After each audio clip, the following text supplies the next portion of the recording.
Hello, and welcome to this Parenting for Faith team training video on how to plan well.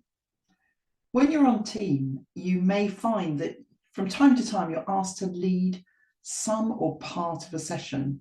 This could be being told that you're going to be looking after the small group after the Bible story and just facilitating their conversation. It could be being asked to make a craft that fits in with the session, or you may be asked to lead a whole session. When this happens, you may be told exactly what to do. You may be sent the curriculum or a picture of the craft with the instructions. You may just be given a theme and told to choose something that works with that, or you may be given free rein to plan what you like. But whatever your situation, we've got 3 principles, 3 practical ideas, and 3 ways to empower your team to help you plan well. So we're going to start with the 3 principles to bear in mind as you plan. The first is to know how your bit fits in with the bigger picture. So that could be, if you're planning a whole session, what else has gone on that term. It may be that if you're just planning the craft or the worship, what else is going on around that? So you need to think about what's gone on before and what will happen afterwards. This will help you plan a balanced session. It will also mean that you might avoid clashes, such as doing the same craft 2 weeks in a row, or picking 3 songs the kids have never heard of. The second principle is, and I've called this ask, how can I help them grasp the God point? What I mean by this is the kids will probably enjoy the activities that are being planned, whether that's a game or a conversation or a quiz or a craft. And while we want them to enjoy what's going on, we really want them to grasp the God point. What is it about this that they're going to learn about God, or how they're going to encounter God? So we want to plan so that doesn't get lost. So I find the easiest way for me to do this is to think about what I call the one line. What is the one line I want them to understand? So it may be that God has made us all unique, or that God is trustworthy. Whatever it is, pick your one line and build that into your planning.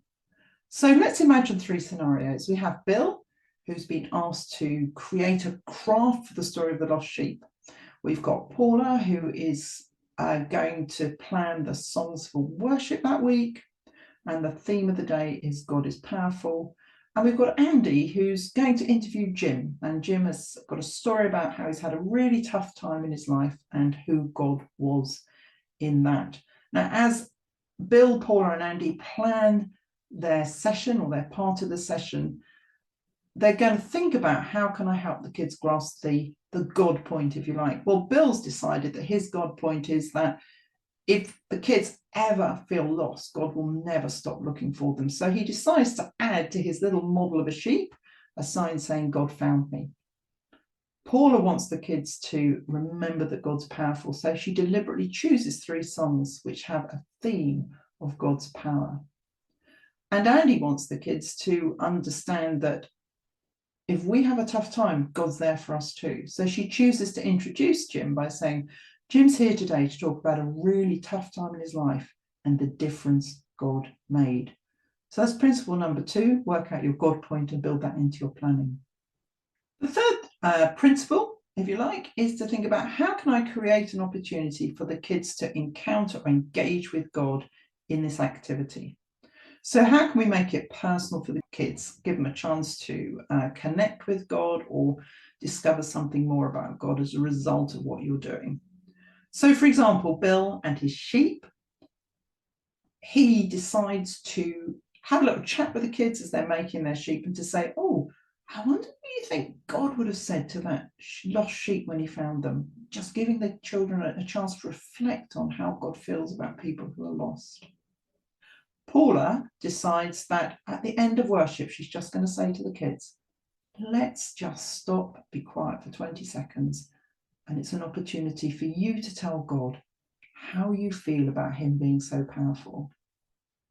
And Andy decides to allow the kids to question Jim about his experience of his tough time and who God was in it, so they can learn more and reflect on it.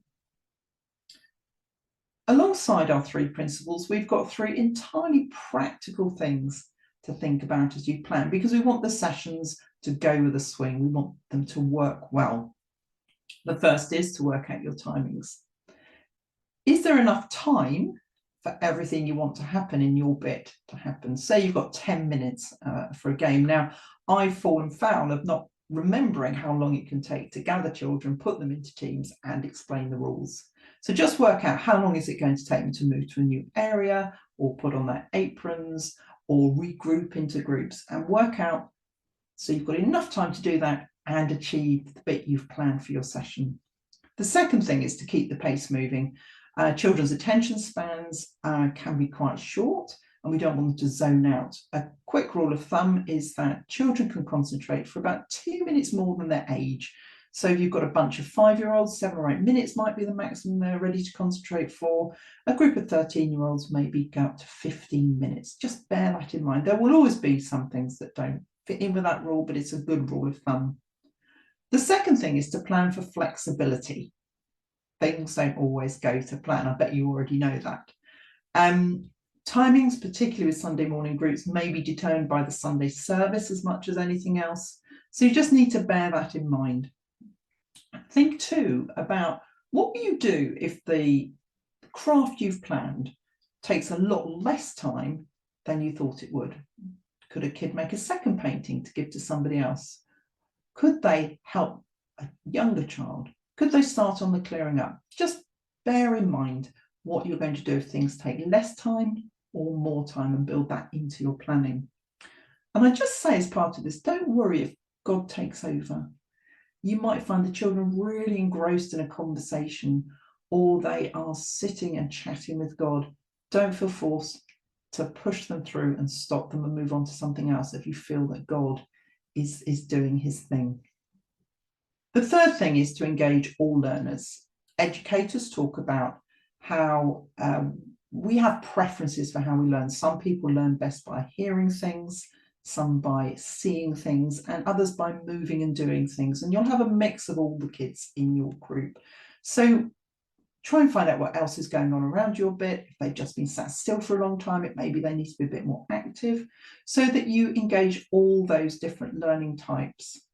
The other thing to think about is who particularly is in your group. You may know the kids in your group, or ask your leader, are there any with additional needs, or any who are new, or many who are maybe a little bit shy, just so that you can be aware of those kids and build in planning for those. Will you need a buddy, for example?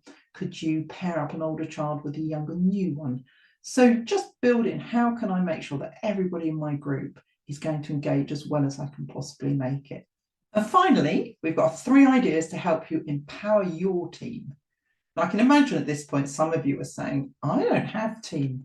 But you will have team if you're running a game and somebody is helping you. You'll have team if you are doing the craft and somebody else is helping you, whether that's the teenager or another team member. So 3 ideas for empowering them is let them know what they'll be doing in advance. And that could be a quick WhatsApp the night before, a chat on the way across. You might ping them a session plan or a picture of what you're going to make. You could send over a playlist and say, why don't you listen to these 3 songs just so you know what we'll be doing. The second idea is to be really clear with them about what you want them to do. I've been very guilty at times of just saying things like, well, just keep an eye on the kids. But it's more helpful to say things. Some of these kids are a bit wriggly. You may need to go and sit between them, or little Billy's quite shy. He often needs encouragement. Just give them some as clear directions as you can about what you want them to do, whether that's collecting something at a particular time or making sure that the PowerPoint's turned on so they can do their role as well as they can. And lastly, share the God point with them as well. If you say, we're making this craft of a sheep because we want the children always to know that God will be searching for them if they feel lost, you're empowering them to have conversations with the kids to help them get the God point themselves. So that's it. 3 principles, 3 practicals, and 3 ways to empower your team.